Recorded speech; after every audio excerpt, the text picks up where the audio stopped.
Hi, I'm Venna. The day my grandfather disappeared, my father stood in front of me, looked me dead in the eye, and said, "You're nothing but a leech living off a dead man's name." Then he threw me out. Just like that. No warning. No mercy. For 5 years I believed he was right. But tonight, at the family reunion he didn't want me at, the man he swore was dead walked through the doors. My grandfather. And in that moment, my father's empire began to fall. What would you have done if your own family erased you, and then watched you survive? Before we dive in, what time are you listening to this and where from? Drop a comment below. I read every one. I woke up that morning before sunrise, the house heavy with silence. Strange, considering how early Grandpa Arthur usually stirred. I could always count on the smell of his coffee drifting through the halls, a quiet comfort I'd taken for granted all my life. But that morning, nothing. I paced the kitchen, checking my phone for missed calls, texts, anything. Garrett brushed past me without a word, coffee in hand, his, not Grandpa's. No one seemed concerned except me. Even when I asked directly, Garrett just shrugged. He's old, Venna. Probably forgot where he parked himself.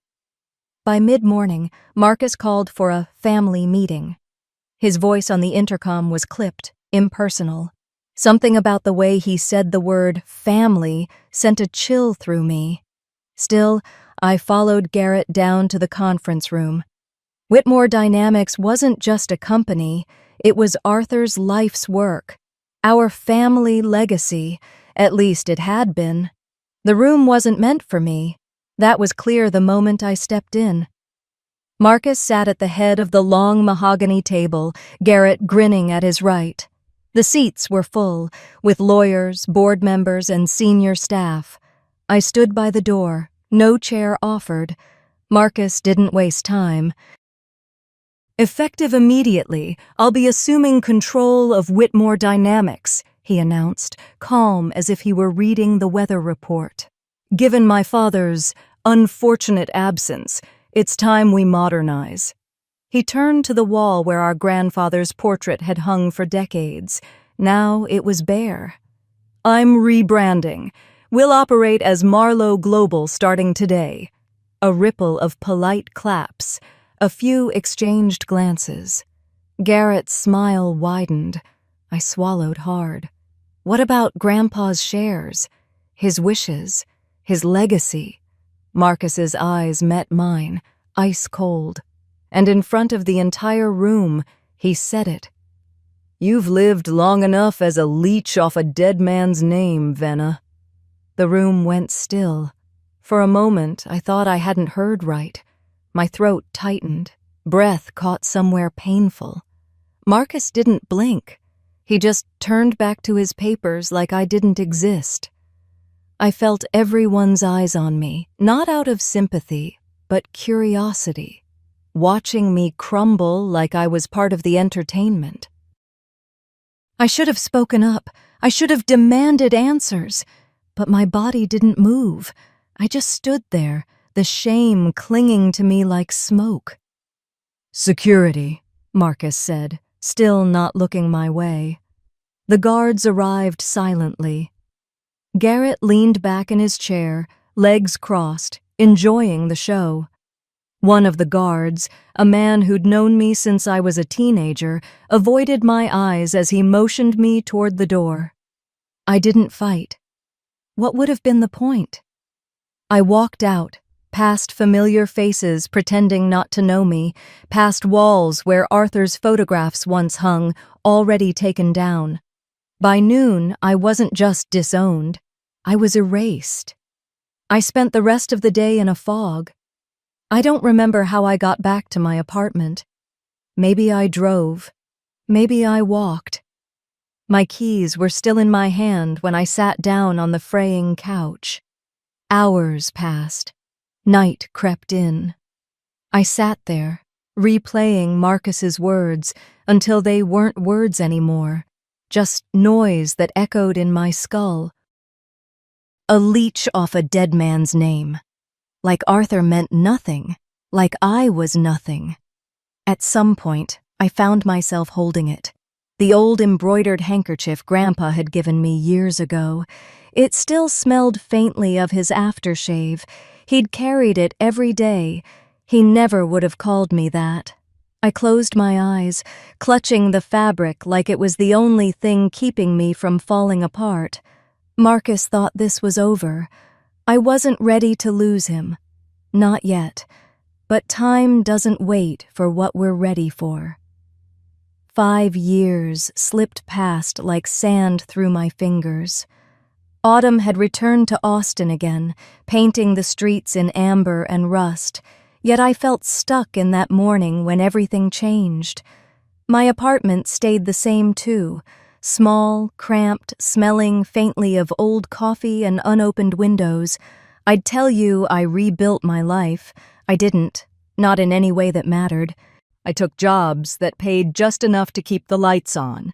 Retail, temp work, bartending during weekends when the tips were worth more than the hours. Anything that kept me moving, anything that kept me from sitting too long with Marcus's words gnawing at me. A leech living off a dead man's name. Funny how one sentence can stain 5 years of your life. On good days, I convinced myself I was surviving. On bad days, it felt more like disappearing. Mom tried to soften the fall. Quietly, of course. Clara never spoke Marcus's name when she visited, which wasn't often. She'd come by after work, still in her scrubs from the clinic, bringing whatever she could, groceries, leftovers. Once, a faded photo album that she left sitting on my coffee table without a word. Neither of us opened it.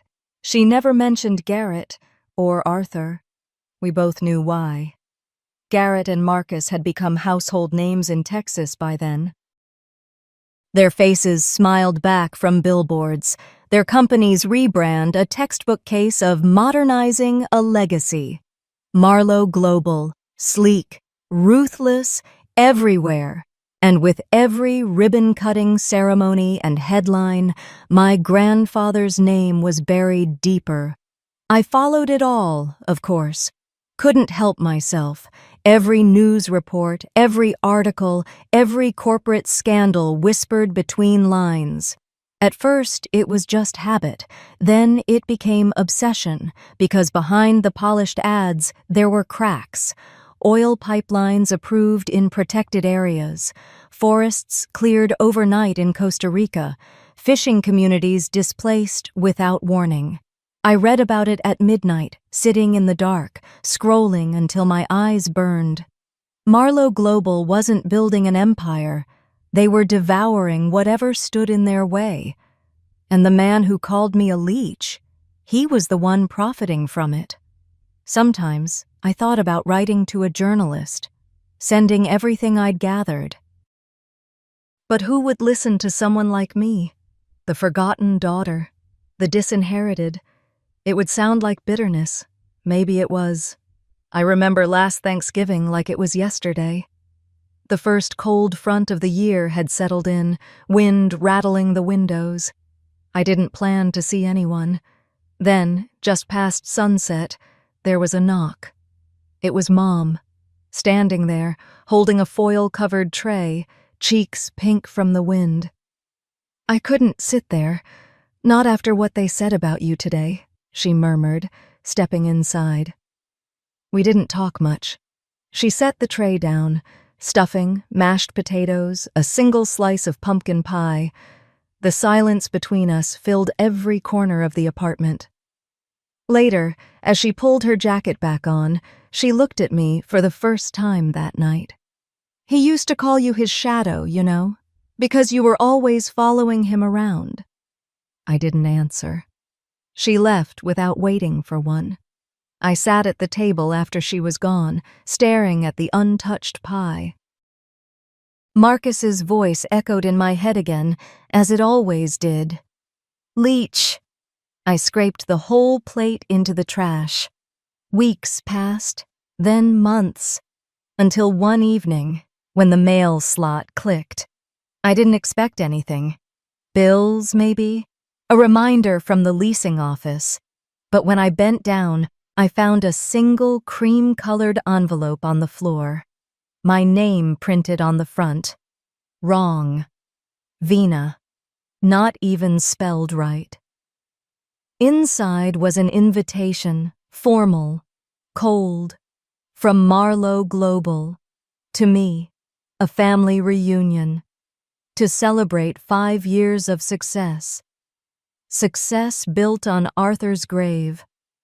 I sat down on the floor, envelope in one hand, invitation in the other, reading and rereading, as if the words might change.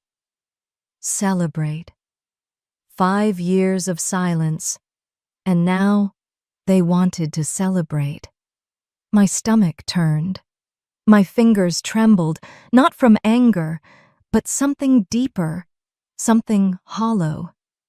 Later that night, Mom called. "I got mine too," she said quietly. I think I should go." I didn't answer. My throat was tight. "You don't have to," she added quickly. "I just thought you should know." After she hung up, I sat alone for hours. The invitation lay on the coffee table, next to Grandpa's handkerchief. I didn't remember grabbing it, but there it was, soft and worn in my palm. I closed my fingers around it, like it could anchor me to something real. If Grandpa were alive, he'd never let this happen. But he wasn't, and all I had left were ghosts. At first, I thought the knocking was in my head, a side effect of too many sleepless nights, too many hours spent staring at the invitation still sitting on my coffee table. But then it came again, 3 slow, deliberate knocks. I sat up, heart racing. It was nearly midnight. Nobody came to my door this late. I wrapped the old blanket tighter around my shoulders and stood, every muscle in my body stiff with dread. From the peephole, I saw nothing but the shadow of a man. I should have called someone. The police, maybe. But my body moved before my mind caught up. My hand twisted the lock, and I cracked the door just enough to see his face. For a long moment, I couldn't breathe. "Vena," he said softly, his voice more gravel than I remembered. "Let me in. We don't have much time." I opened the door wider, but my mind refused to catch up with what I was seeing.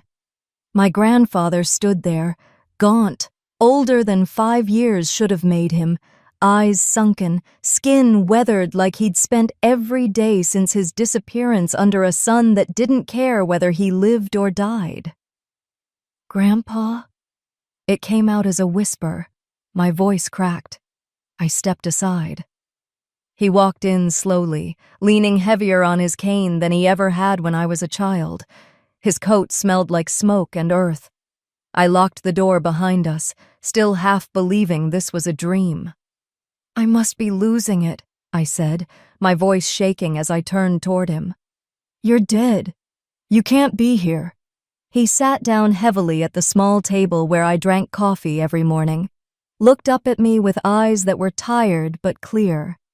I should be. That broke me. I didn't realize I was crying until I felt the tears burn down my cheeks. I crossed the room in 2 steps and dropped to my knees beside him, gripping his hand like it was the only solid thing left in the world. His skin was rougher now, but familiar. "You're real," I whispered. "You're really here." He placed a shaking hand over mine. "For now." I pulled myself together enough to fetch him tea. My hands trembled so much the cup rattled against the saucer. I sat across from him, watching him sip slowly, as if it was the first warmth he'd felt in years. Then, in the quiet, he spoke. Marcus and Garrett tried to kill me. I blinked. It took a few seconds for the words to register. It wasn't an accident. It wasn't a robbery. That hunting trip, they planned it. They planned all of it. My stomach churned. He spoke slowly, voice flat, like someone recounting something too rehearsed to still hurt. But I saw it in his eyes. He'd never stopped hurting. They waited until we were deep in the hills. Marcus pretended his boot was stuck. Garrett hung back. I should have known. He paused, rubbed his face with shaking fingers.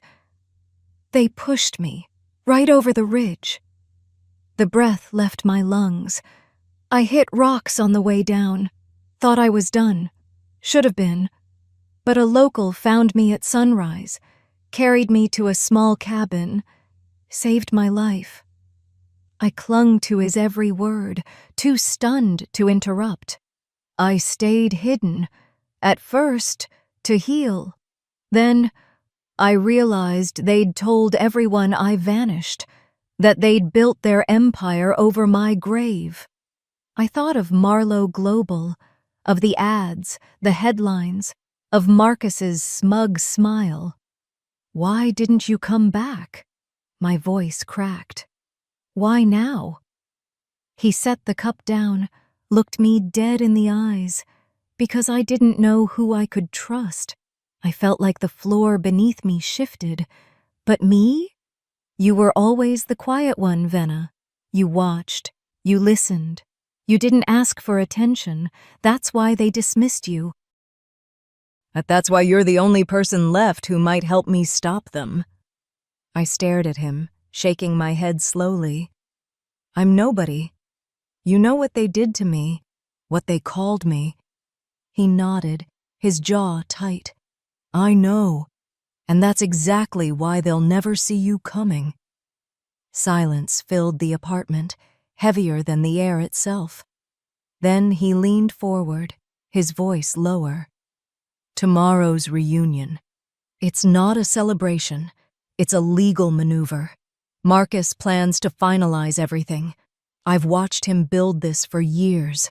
He's going to use the gathering to sign over full control, lock me out permanently.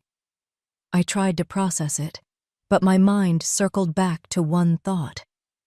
I don't know what you want me to do. Gather information. Listen. Watch. Just like you always did. But this time, do it for both of us. He pulled something from his coat pocket, a small, worn piece of cloth. My breath caught. The handkerchief, the one I'd embroidered for him when I was a kid. The stitches clumsy, the colors faded, but still intact. I kept this, he said softly. It reminded me someone was waiting for me. My vision blurred again. I reached out, fingers grazing the fabric. He looked up. His eyes burned now, not with fear, but something else. We don't have time, Venna. Tomorrow, at that reunion, everything changes. I could barely sleep. Tomorrow wasn't just a reunion anymore. It was a battlefield. Morning came, but it didn't feel like morning. I'd barely closed my eyes. The first pale light creeping through my apartment window felt more like an interrogation lamp than the sun. I sat at the small table where Arthur had sat hours before, staring at nothing, feeling everything. My hands shook as I poured coffee, but the cup stayed untouched. Every word Arthur had said replayed in my head on a loop. Marcus, Garrett, their plan. My family wasn't broken by accident. They'd shattered it on purpose. I remembered the last words Marcus said to me before he threw me out of my grandfather's company. A leech living off a dead man's name. Used to wonder why he said that. What made him hate me enough to say it out loud in front of everyone? Now I knew. He wasn't afraid of me taking something from him.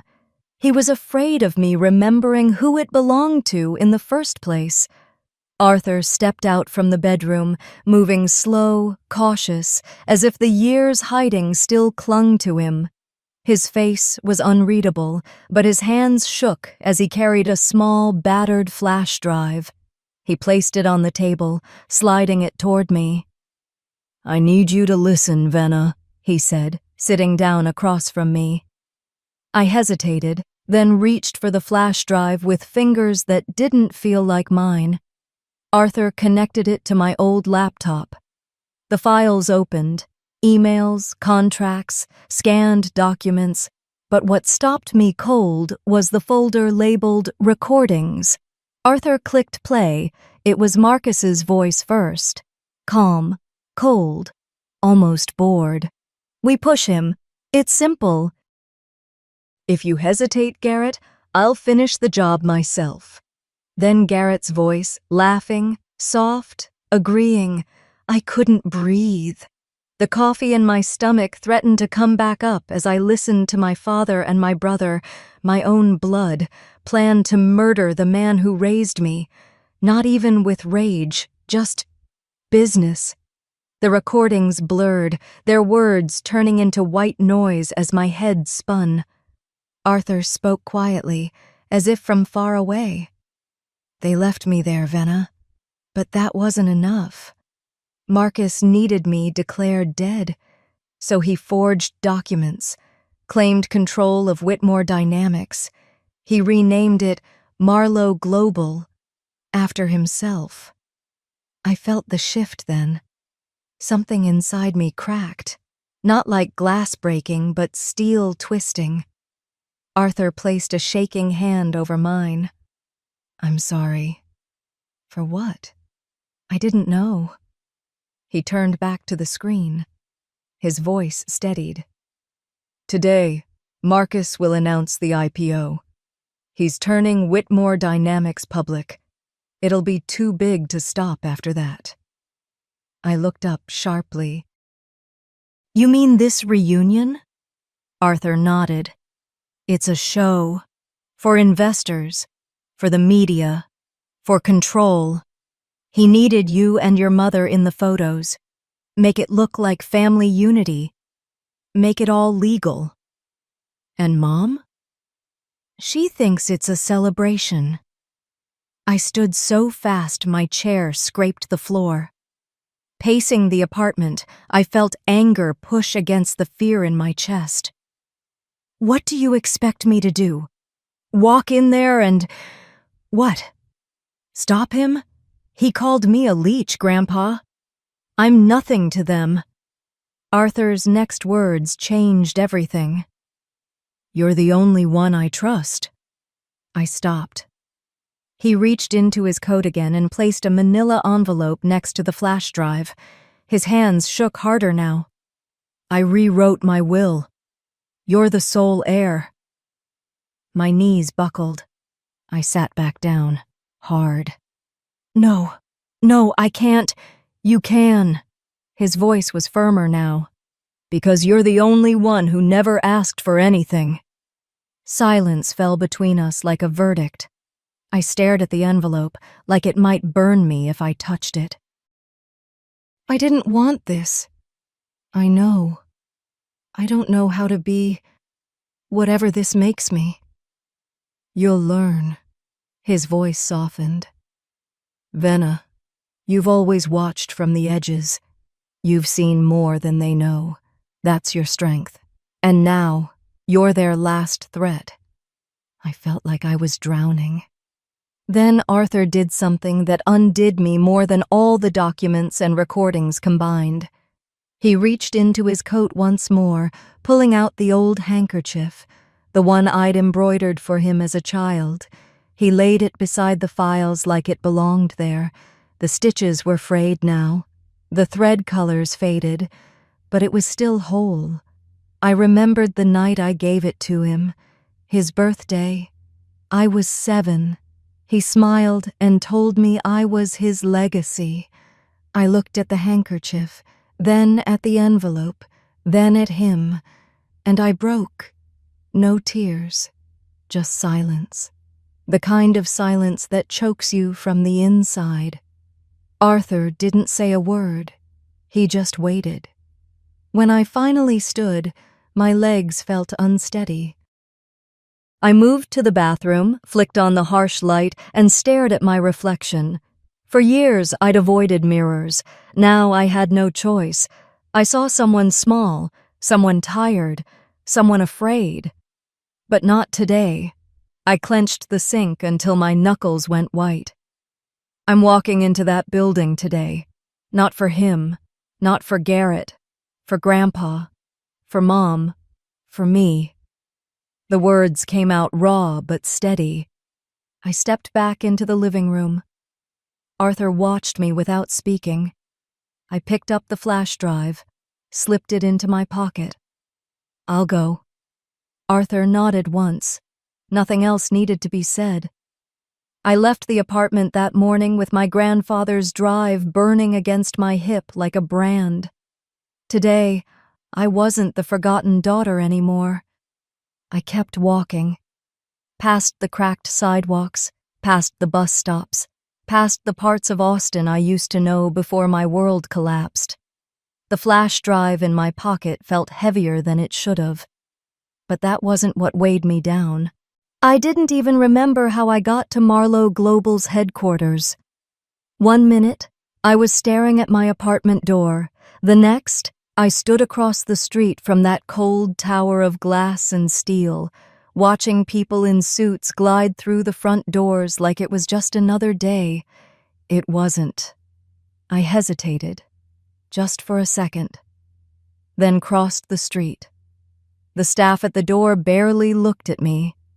Not even when I showed the invitation.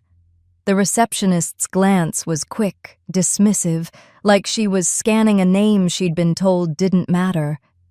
"This way," she said flatly, guiding me past polished stone walls and silent security guards. I caught a glimpse of my reflection in the chrome elevators as they opened. My own face startled me. Tired, tight. Older than 5 years should have made me. When the doors opened again, Garrett was the first thing I saw. He was leaning against a marble column, whispering to one of the event staff. His eyes caught mine. And in that moment, the same smirk I'd seen in childhood flickered across his face. Not surprise, not regret, recognition, then dismissal. He said something quietly, and suddenly I was no longer invisible. The staff guided me, not to the center, not to the long, polished table near the stage, but to a small, isolated table near the far wall, the kind of table used when someone shows up uninvited, but you can't throw them out without making a scene. I sat down without speaking. From where I sat, I could see everything. The rows of executives, the investors, murmuring softly, the media personnel with their cameras at the ready. At the front, the stage gleamed like a throne room, and standing at its center was Marcus. He looked thinner than I remembered, or maybe just older, but his voice was the same. Today, we celebrate the future of Marlowe Global, a legacy built on vision, innovation, and family. I watched as Garrett stepped up beside him, perfectly timed, perfectly composed. Beside him, Marcus continued, never once glancing in my direction. We move forward, not from the past, but toward the future. No mention of Arthur, not even a token nod. I looked down at the tablecloth, breathing carefully, forcing my hands to stay still. A few minutes later, they seated my mother beside me. She looked smaller than I remembered. Her expression was empty, distant, as if sitting here was something happening to her, not something she chose. Neither of us spoke. On the stage, Garrett took the microphone. Marlowe Global stands on the strength of its leadership, of its future.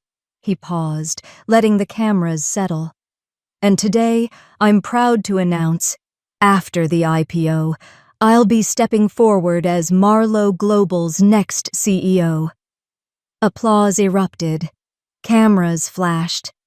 I heard my mother inhale sharply beside me. And Garrett. He looked straight at me as the applause rose, holding my gaze as he smiled. I looked down. I couldn't bear it.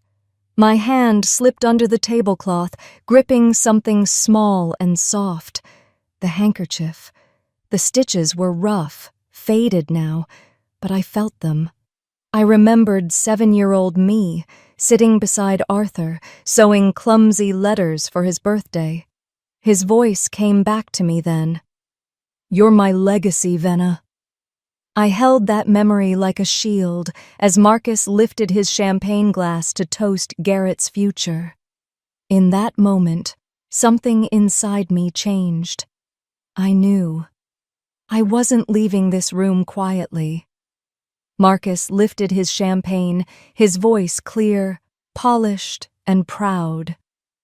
"To Garrett Marlowe, the future CEO of Marlowe Global." The applause swelled like a wave breaking against glass walls. Cameras clicked, glasses lifted. From my table at the far edge of the room, I watched everyone rise to toast a future I wasn't meant to be part of. Garrett stood tall beside Marcus, smug and certain, soaking in every flash, every cheer. And I stood up. I didn't slam my chair back. I didn't shout. I simply rose from the shadow of that far table, the forgotten corner where they thought I'd sit quietly. The applause faltered. A few guests glanced in my direction, confused. Whispers flickered like sparks across the room. Marcus froze, his glass still raised. I heard my voice before I realized I was speaking. "Before we toast to the future, shouldn't someone acknowledge the past?" It wasn't loud, but it didn't need to be. The silence that followed was louder than any words. Marcus slowly lowered his glass. His face was unreadable, but I saw it, the flicker of uncertainty. Garrett's jaw tightened. His hand dropped from Marcus's shoulder. I kept standing. "This company," I said quietly, my eyes locked on Marcus, "was built on a foundation most of you don't even remember." My voice stayed calm. Flat. It had to. "Maybe someone should ask whose name that foundation carried." Marcus cleared his throat. Once. His silence told me everything. The investors shifted in their seats. Staff glanced at each other, unsure whether they should intervene. Even the media hesitated, sensing something they didn't understand yet. Garrett recovered first. His voice broke through, smooth and practiced, dripping concern. "Venna, don't do this," he smiled, eyes glinting. "I know it's been hard for you. Family business isn't easy. It's personal, emotional, and frankly, not everyone handles being left behind." Laughter. Soft, uncomfortable, but real. My stomach twisted. Garrett took a step forward, eyes sweeping the room, gathering them. "She's not herself," he said gently. "She's been struggling for years. After Mom. Well, we've all been helping her, of course. Quietly. Financially. Sometimes people lash out when they're hurting. A beat. She's not the enemy. She's just lost." He didn't even look at me as he said it. A few heads nodded. A few didn't meet my eyes. I felt the humiliation burn through my skin. My throat tightened, but I swallowed it, and then I met Garrett's gaze. He expected tears, collapse, maybe anger. I gave him none of it. Instead, I tilted my head slightly and studied him, as if I were looking at something fragile, or something I didn't fear anymore. "You're loud tonight, Garrett," I said softly. He blinked. You wouldn't speak this loudly if you weren't afraid. His face hardened. Marcus broke in. Enough. His voice was sharp, brittle. This is not the time or place. I want her escorted out. Staff hesitated. Now. I stepped forward. I wasn't shaking anymore. No need. I looked past Marcus, past Garrett, past every face turned toward me. This company wasn't built by the Marlows. Silence. And soon, the truth will stand taller than your glass towers. No one moved. I let the words settle. Then I turned. I didn't wait to be dragged out. I walked out myself. Every step I took echoed against the marble floor, sharper than applause, louder than any toast. The moment the door closed behind me, the night felt colder. And there, waiting at the edge of the parking lot, under the streetlights, was my grandfather. He looked at me and nodded. The moment the doors of that grand building closed behind me, the night swallowed me whole.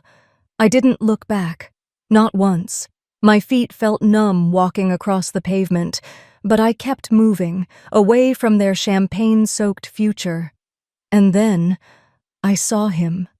My grandfather stood just past the parking lot lights, like some fragment from a life I'd forgotten how to trust. Neither of us spoke. We didn't need to. He simply nodded, then turned, and I followed. Back at my apartment, silence pressed against me harder than any accusation Garrett had thrown. I sat on the edge of my couch, staring at nothing, the echoes of their words chasing each other in my mind. Family helps its own. She's not herself. Pity. Pity. Maybe they're right, I thought, rubbing my hands against my knees. Maybe I am the leech. After all, what did I have left? The knock startled me, not soft, not hesitant, a sharp, deliberate knock. I didn't move. For a long moment, I sat frozen, listening. Another knock, louder.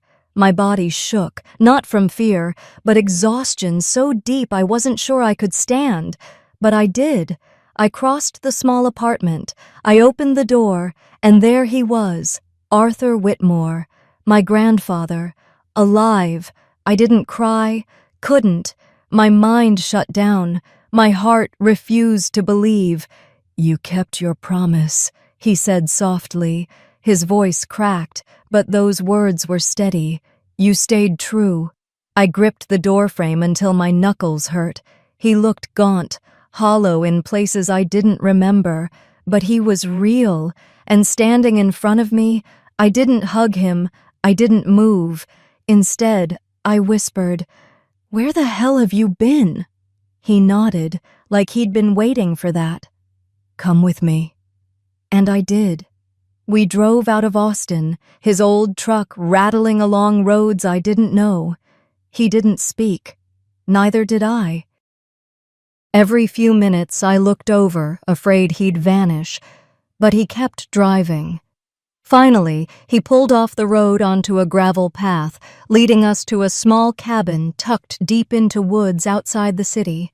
No neighbors, no lights. Just this forgotten place. Inside, maps covered the walls. Red strings, old photographs, stacks of folders and flash drives. My eyes scanned everything, unable to understand. What is this? My voice cracked.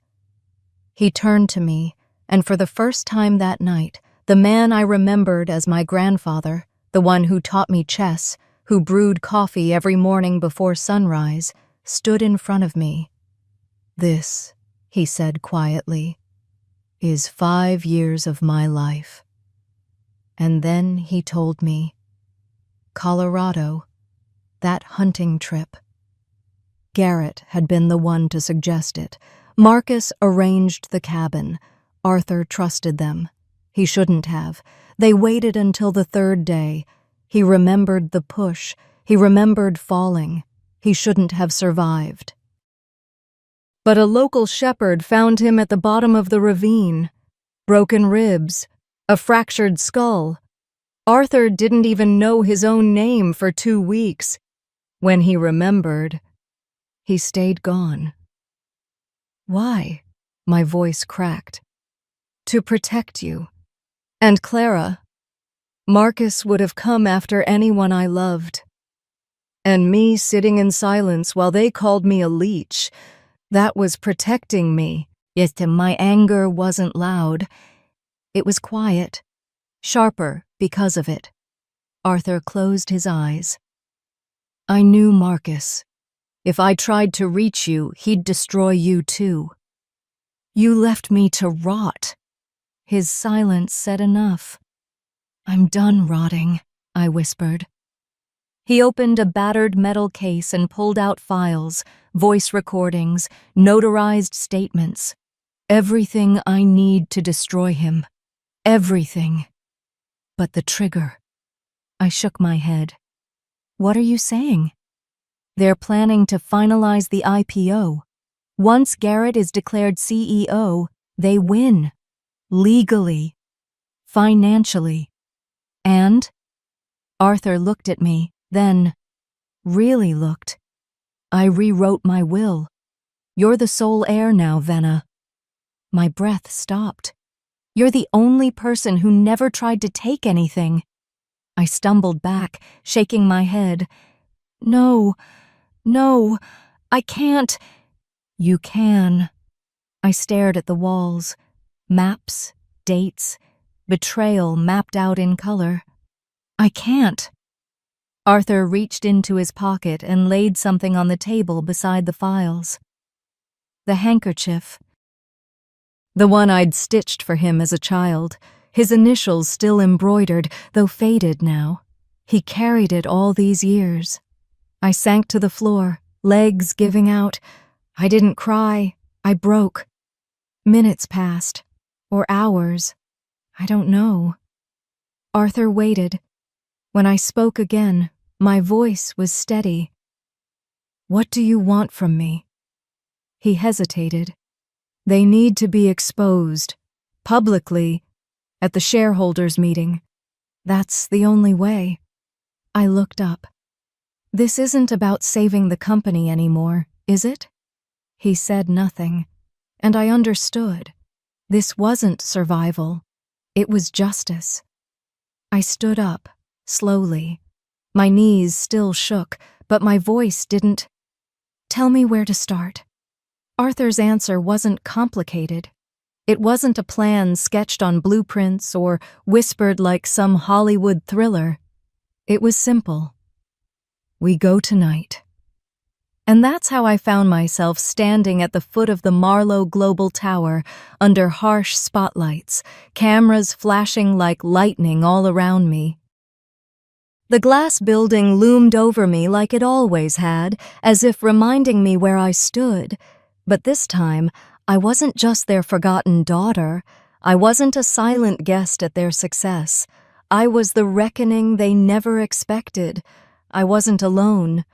Clara stood next to me, my mother. Her hand trembled as she touched my sleeve once, silently asking if we were really doing this. I nodded. Arthur wasn't at my side. Not yet. He was waiting somewhere inside, as planned. The doors opened. Stepping inside that building again was like swallowing broken glass. Every surface was polished, gleaming, indifferent. People turned and stared as I walked past. Some recognized me.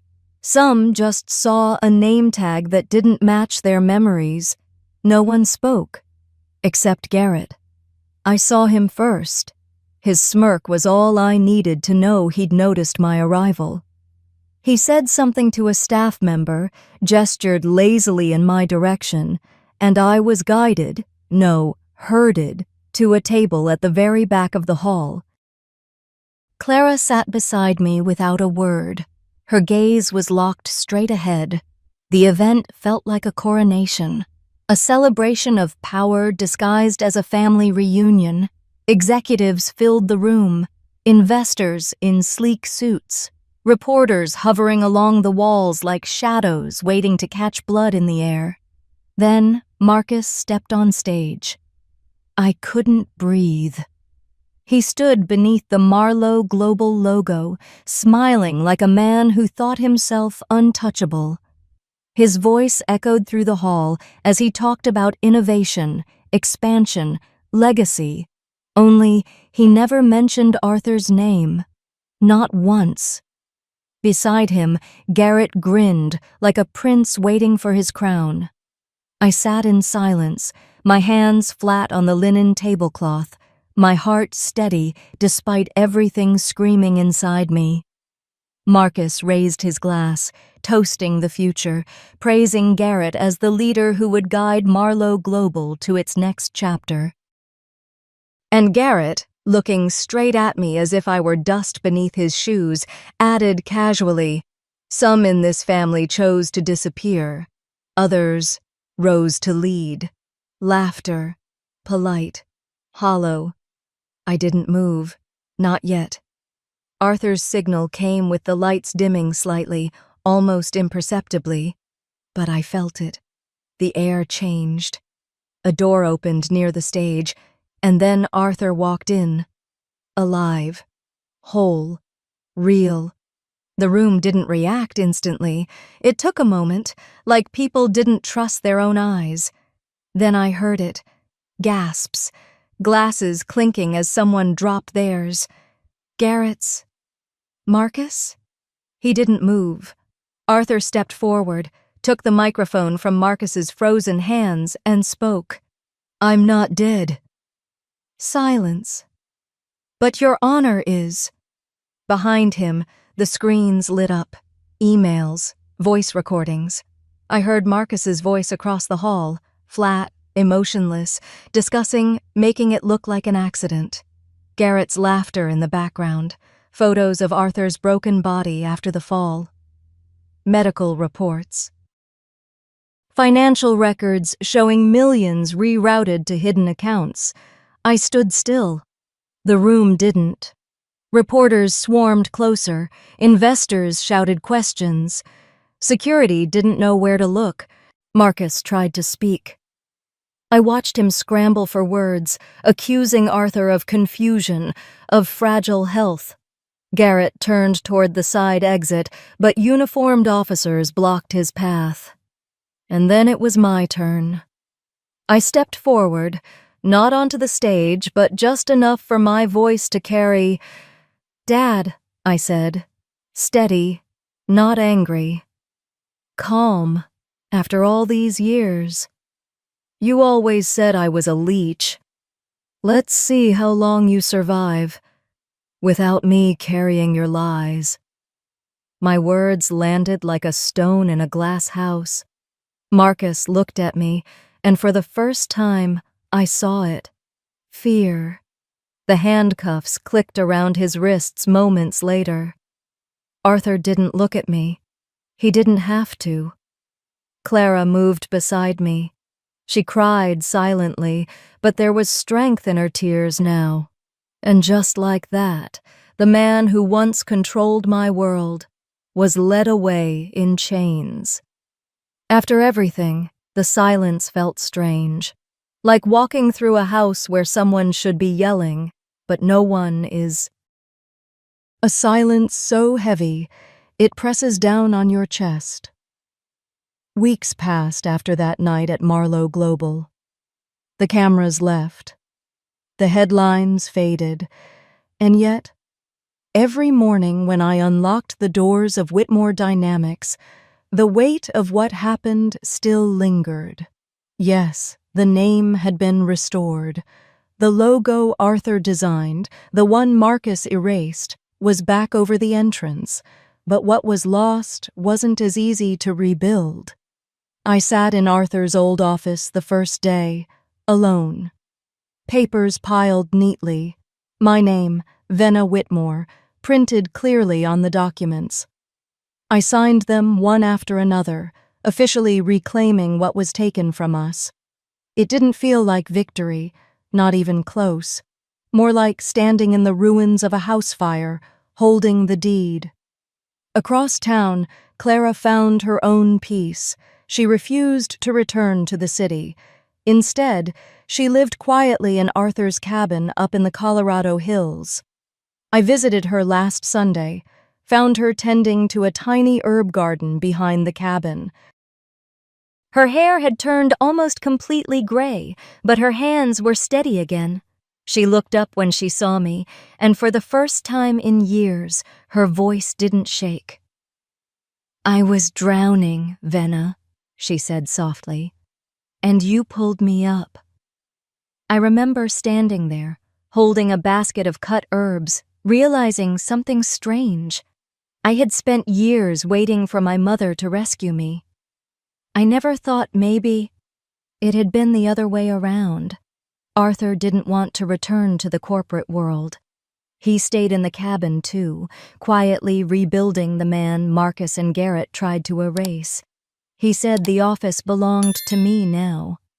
"I didn't survive to reclaim, Venna," he told me once, staring at the mountain peaks. "I survived to release." He didn't want power back. He wanted peace. And he gave me one final warning. Don't carry their shadows forever. I thought about that when I stood outside the county courthouse, watching Marcus being sentenced to 20 years, Garrett to 15. I never visited them, never wrote. Some chains aren't made of iron. Some are the silence of those you no longer care about. Back at Whitmore Dynamics, I did what felt right. I turned the company's focus toward rebuilding, not just profits, but integrity. We cut ties with the environmental contracts Marcus signed, started local outreach programs. But the part that mattered most? I established the Marion Foundation, named after my grandmother, the woman who taught me compassion before Marcus taught me betrayal. It funds shelters for disowned daughters, women who, like me, were told they didn't belong in their own families, women who learned silence, like I once did. I don't speak much about my family's downfall publicly, but every time I sign a new partnership for the foundation, I remember why I'm doing it. In Arthur's old office, now mine, there's a single item on the desk that matters. The engraved bracelet I once thought proved I was nothing. The one Garrett used to mock me, calling me the Leech. It sits there quietly, not as a symbol of loss, but of choice, of what I chose to carry forward and what I finally left behind. People say time heals. They're wrong. Time only lets you decide what scars you'll carry and what ones you'll turn into armor. I've learned that. Now, if you're watching this, maybe you've been called names too. Maybe you've been told you're not enough, that you don't belong. Let me ask you something. What would you have done if your own father called you nothing and you proved him wrong? I wasn't the Leech my father claimed. I was the legacy he never deserved.